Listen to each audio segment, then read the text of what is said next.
بسم اللہ الرحمن الرحیم نحمدہ ونصلی ونسلم علی رسولہ الکریم وعلی آلہ الطیبین واصحابہ الطاہرین اما بعد۔ حضرات گرامی، ماہ رمضان کی 20 تاریخ ہے اور 8 ہجری ہے، یعنی جب نبی کریم صلی اللہ تعالی وسلم اور آپ کے صحابہ کرام نے مکہ سے مدینہ کی طرف ہجرت فرمائی تو ہجرت کے 8ویں سال اور 20 رمضان مبارک ہے، ماہ رمضان کی گھڑیاں ہیں، تو اس تاریخ کو فتح مکہ ہوئی، جسے قرآن کریم میں جو ہے فتح مبین کہا گیا ہے۔ یہ بھی مسلمان کی بہت بڑی کامیابی و کامرانی تھی کہ وہ مسلمان کہ جنہیں مکہ مکرمہ سے بے دخل کیا گیا، انہیں ان کے گھر سے، ان کی جائیدادوں سے، ان کے مالوں سے جو ہے نکالا گیا، اور واضح ہے کہ یہ سارے بیار و مددگار تھے، مدینہ منورہ میں آ کر کے ٹھہرے، لیکن ان کا دل جو ہے وہ اللہ کے گھر کے ساتھ، بیت اللہ شریف کے ساتھ جو ہے جڑا ہوا تھا۔ صحابہ کرام کی یہ خواہش ہوتی تھی، میرے آقا صلی اللہ تعالی علیہ وسلم کی یہ آرزو ہوتی تھی کہ بیت اللہ شریف جو ہے خانہ کعبہ میں جا کر کے اللہ کے گھر کا طواف کریں، کیونکہ طواف بیت اللہ جو ہے بڑی عظیم عبادت ہے۔ تو ہوا یہ کہ ایک بار جو ہے نبی کریم صلی اللہ تعالی وسلم اور آپ کے صحابہ کرام رضوان اللہ تعالی علیہم اجمعین نے احرام باندھا، عمرے کی نیت سے جا کر کے اللہ کے گھر کا جو ہے طواف کریں،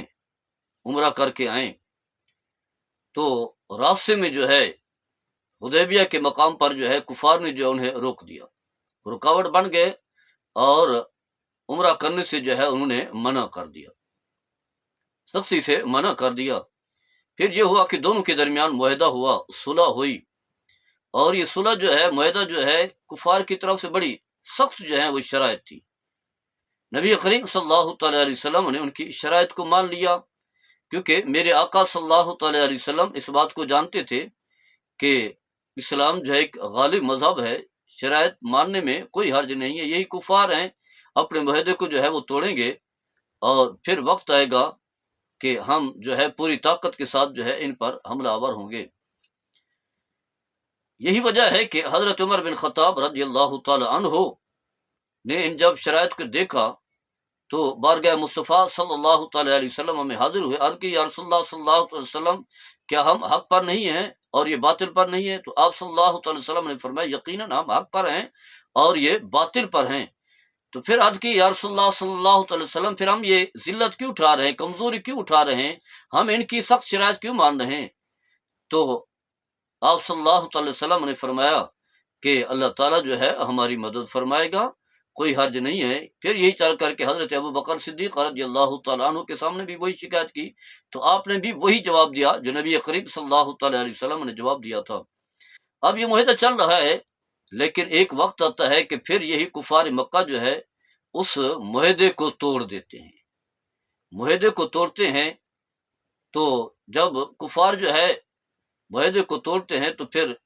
اس وقت جو ہے الحمدللہ اسلام جو ہے ایک غالب مذہب بن چکا ہے، مسلمانوں کی تعداد جو ہے کثیر تعداد ہوتی ہے۔ اب یہی مسلمان جو ہے مکہ میں داخل ہوتے ہیں، 10,000 کی تعداد ہے، یعنی اب یہ دیکھیں کہ تھوڑے سے عرصے میں، محدود عرصے میں، 8 سال کا عرصہ جو ہے کوئی زیادہ نہیں ہے مدنی زندگی کا، کیونکہ مکی زندگی میں تو انہوں نے کچھ کام ہی نہیں کرنے دیا، مظالم ڈھائے، تکلیفیں جو ہے انہیں دی۔ تو 8 سال کے تھوڑے سے عرصے میں مسلمان جو ہے پھر مکہ مکرمہ میں داخل ہوتے ہیں، اور فاتح ہو کر کے داخل ہوتے ہیں، اور اللہ تبارک و تعالیٰ اس کا تذکرہ قرآن کریم میں کرتا ہے اور ان آیات کو نازل فرماتا ہے، اِنَّا فَتَحْنَا لَكَ فَتْحًا مُبِينًا، اے حبیب صلی اللہ تعالی علیہ وسلم، ہم نے آپ کو جو ہے واضح اعلانیہ فتح جو ہے، کھلی جو ہے فتح عطا فرمائی۔ اور پھر دیکھا کہ سارے کافر جو ہے موجود ہے، جنہوں نے جو ہے مسلمانوں کو اذیتیں دی تھی، نقصان پہنچایا تھا، تو وہ سامنے موجود ہیں، لیکن اس کے باوجود جو ہے نبی کریم صلی اللہ علیہ وسلم جو ہے ان سے کوئی بدلہ نہیں لیتے، کچھ انتقام نہیں لیتے، اور یہی ارشاد فرماتے ہیں کہ میں بھی تمہارے ساتھ اسی طرح کو سلوک کروں گا جیسا کہ حضرت یوسف علیہ السلام نے اپنے بھائیوں کے ساتھ کیا۔ بھائیوں نے جو ہے انہیں کنویں میں پھینک دیا، شہید کرنے کی نیت سے جو ہے انہیں کنویں میں پھینکا گیا، لیکن اللہ تبارک و تعالیٰ نے انہیں بچا لیا۔ تو یہی بھائی جو ہے جب ان کے پاس جاتے ہیں، جب کہ وہ بادشاہ وقت بن چکے ہوتے ہیں، تو پھر بھی حضرت یوسف علیہ السلام جو ہے اپنے بھائیوں سے بدلہ نہیں لیتے اور یہی کہتے ہیں کہ لا تثریب علیکم اليوم،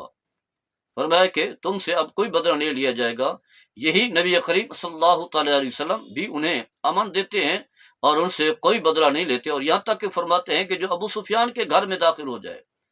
اس کے لیے جو ہے وہ امن ہے۔ تو اس انداز سے جو ہے ماہ رمضان کی گھڑیوں میں اللہ تبارک و تعالی نے مسلمانوں کو فتح عطا فرمائی،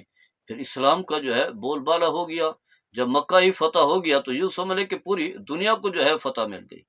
تو یہ بہت بڑی کامیابی تھی مسلمانوں کے لیے کہ اب باقاعدگی سے جو ہے وہ اس کے بعد جو ہے پھر حج کے احکام بھی نازل ہونا شروع ہو گئے، حج کے احکام بھی آ گئے، پھر باقاعدگی سے مسلمان جو ہے آتے سے عمرہ کرتے تھے، حج بیت اللہ کیا کرتے تھے، اور اسلام کا جو مرکز ہے بیت اللہ شریف خانہ کعبہ وہ مسلمانوں کے ہاتھ میں آ گیا۔ تو یہ جہاد کی برکات ہیں، یہ اسلام پر کاربند رہنے کی برکات ہیں۔ تو حضرات گرامی، مسلمان جو ہے یعنی نبی کریم صلی اللہ علیہ وسلم اور آپ کے غلام جو صحابہ ہیں، جس طرح دعوت و تبلیغ کا کام کرتے رہے، مخلوق خدا کے پاس جا کر کے اللہ کا پیغام پہنچاتے رہے، اس کے ساتھ ساتھ جو ہے جہاد فی سبیل اللہ کے ساتھ بھی کاربند رہے۔ خود نبی کریم صلی اللہ تعالی علیہ وسلم نے غزوات کی جو ہے وہ قیادت فرمائی، 17 مختلف تعداد ہے، باقاعدگی سے آپ یعنی یوں سمجھ لیں کہ کوئی سال ایسا نہیں ہے، بلکہ ایک سال میں جو ہے ایک سے بھی زائد مرتبہ جو آپ غزوات میں شامل ہوئے، کفر کے خلاف لڑے، جہاد کیا، بلکہ اگلی صفوں میں جو ہے آگے بڑھ کر کے آپ نے جو ہے کفر کا مقابلہ کیا، اور آپ نے یہی فرمایا کہ میں ابن عبد المطلب ہوں، میں اللہ کا رسول ہوں، میں جھوٹا نبی نہیں ہوں۔ باقاعدگی سے آپ نے مقابلہ کیا، اور صحابہ کرام بھی جو ہے نبی کریم صلی اللہ تعالی علیہ وسلم کے شانہ بشانہ جو ہے کفر کے خلاف لڑتے رہے،